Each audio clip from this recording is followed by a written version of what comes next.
My heart was pounding so hard I could barely breathe as I stared at my phone screen, the text from my mom still glowing like a fresh wound. "We can't watch Alex tomorrow. Your sister's big client meeting matters more right now. Sorry, honey." I sat on the edge of my 9-year-old son's bed, his small hand clutching mine even in his sleep, and felt the familiar sting of tears I'd promised myself I wouldn't cry anymore.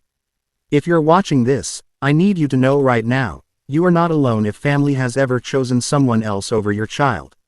Stick with me through this story, because it starts in heartbreak but ends in a kind of strength I never knew I had. And if it moves you even a little, please like this video and subscribe so we can keep sharing real stories that matter.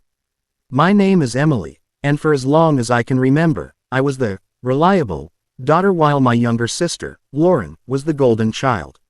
Our parents poured everything into her dreams: dance recitals, college tuition, even helping her buy her first house.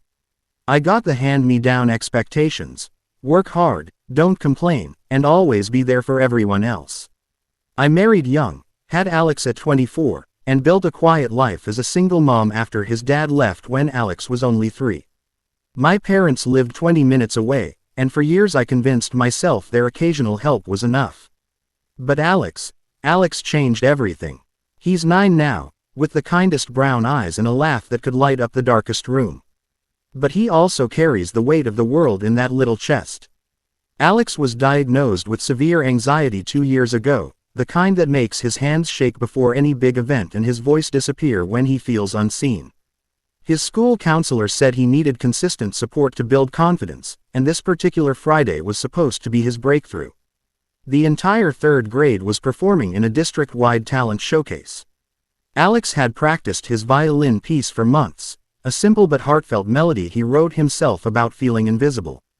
He begged me to invite Grandma and Grandpa. "They'll see me, Mom," he whispered the night before. "They'll finally see how hard I worked." I called my parents that evening with hope still flickering in my chest. My mom answered on the second ring. I explained how important it was, how Alex had barely slept the past week from nerves, how just having them in the audience might stop his hands from trembling on stage. There was a pause. Then my dad's voice came on speakerphone. "Emily, we love Alex, but Lauren has that huge meeting with the investors tomorrow. If she lands this account, it could change everything for her family. We need to be there for her. You understand, right? You're always so strong." Strong. That word landed like a slap. I was strong because I had no other choice. I hung up the phone and walked into Alex's room, where he was polishing his little violin with a soft cloth. "They're coming, right, Mom?" he asked, eyes wide with that pure, unbreakable trust kids give us before life teaches them otherwise. I lied. I told him they had an important doctor's appointment and promised we'd take lots of videos. The lie tasted like ash, but watching his shoulders relax just a little made it feel necessary. That night I barely slept. Memories flooded in.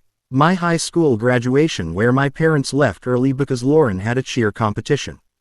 My wedding day, when they spent more time fussing over Lauren's bridesmaid dress than they did with me. The time I had emergency surgery when Alex was 5 and they only visited once because Lauren needed help moving. I had always made excuses for them. They're getting older. Lauren needs them more. But this time, the person they were abandoning was my son, my entire world. The next morning, Alex woke up pale. He picked at his breakfast, violin case already by the door like a silent plea. I drove him to school with the radio off, both of us quiet. When we pulled into the parking lot, I saw other families streaming in, grandparents holding little hands, siblings waving signs. My chest tightened. I knelt down in front of Alex right before we walked inside. "No matter what, baby, I'm right here. You are seen. You are loved. Play like you do at home, okay?" His lip quivered, but he nodded and hugged me so tight I thought my ribs might crack. The auditorium filled quickly. I found a seat near the front, phone ready to record. When Alex's class was announced, my heart hammered against my ribs. He walked onto the stage, violin tucked under his chin, looking so small under those bright lights. For a moment he froze. I could see his fingers trembling from my seat. Then something shifted. He closed his eyes, took a breath the way his counselor taught him, and began to play. The melody started soft, hesitant, like the way Alex used to hide behind my legs at parties. But it grew. It swelled with courage and quiet determination. Notes that spoke of loneliness, of trying again, of finding your voice even when the people who should listen look away. By the time he finished, the entire room was silent for a heartbeat, and then erupted in applause. Parents were wiping their eyes. Teachers stood up. I was sobbing openly, proud in a way that felt almost painful. After the show, Alex ran to me beaming, violin case swinging. "Did you see me, Mom? I didn't mess up." We celebrated with ice cream and his favorite pizza that night. But later, when he was asleep, the anger returned. I stared at my phone, at the unread messages from my parents asking how Lauren's meeting went. I typed and deleted a dozen responses before finally sending one. "Alex played beautifully today. You missed something special." The reply came an hour later. "We're glad it went well. Lauren closed the deal. We'll come by this weekend." No apology. No acknowledgement. Just the same pattern repeating like it always had. That weekend visit was when everything changed. My parents arrived with gifts for Alex, expensive ones, as if money could patch the hole. He thanked them politely but stayed close to me.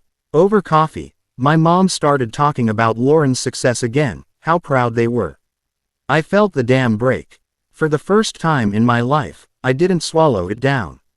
"Mom, Dad," I said, voice shaking but steady, "I love Lauren.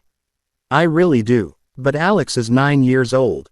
He needed you yesterday. Not your money, not your excuses. He needed to look out and see his grandparents believing in him. And you chose a meeting." Again, the room went still. My dad opened his mouth, but I kept going. "I spent years telling myself I was fine with scraps of your attention. I won't let my son grow up believing he's second place in his own family. If you can't show up for him the way he deserves, then maybe it's time we make our own traditions, just the two of us." Tears filled my mom's eyes. My dad looked away, jaw tight. They left early that day. For weeks, there was silence. Alex asked about them sometimes, and I answered honestly but gently. We filled the space with new things: weekly mother-son movie nights, violin practice where I sat right beside him, weekend park picnics where we talked about everything and nothing. He started smiling more freely. His anxiety didn't vanish, but it loosened its grip. He even asked to play his piece again at the school talent show finale. Then, one rainy Tuesday evening, my phone rang. It was my mom. Her voice was small. "Emily, we've been thinking a lot. Your dad and we were wrong. We've always been so focused on what looked like success that we missed what was right in front of us. Can we come to Alex's next performance? We don't want to miss anything else." I didn't say yes right away. I told her we'd take it slow. Trust had to be rebuilt, not handed over. But I heard the crack in her voice, the genuine regret, and something in me softened. Not forgiveness yet, but the beginning of healing. Months later, Alex stood on stage again, this time for his school's end-of-year concert. My parents sat beside me in the audience. When he played, they clapped the loudest. Afterward, my dad knelt down and told Alex, "I'm sorry I wasn't there last time, buddy. You were incredible. I see you." Alex hugged him tight, and I watched my son's shoulders relax in a way they never had before. Looking back, that painful refusal became the turning point. It forced me to stop waiting for the love I deserved and start building it myself. It taught Alex that his worth doesn't depend on who shows up, it depends on the courage to keep playing anyway. And it reminded my parents that time with grandchildren isn't guaranteed, it has to be chosen, every single time. If you're a parent watching this, fighting for your child while family looks the other way, keep going. Your consistency is the greatest gift. If you're the child who was always second, know that you can break the cycle and become the parent your younger self needed. And if you're someone who's ever chosen the more important thing over family, it's never too late to show up differently. Alex still plays his violin every day. Sometimes he writes new songs. One of them is called Invisible Number More. He dedicated it to me during our last quiet evening together. As I tucked him in that night, he whispered, "Thanks for always choosing me, Mom." And in that moment, I realized I had chosen myself too.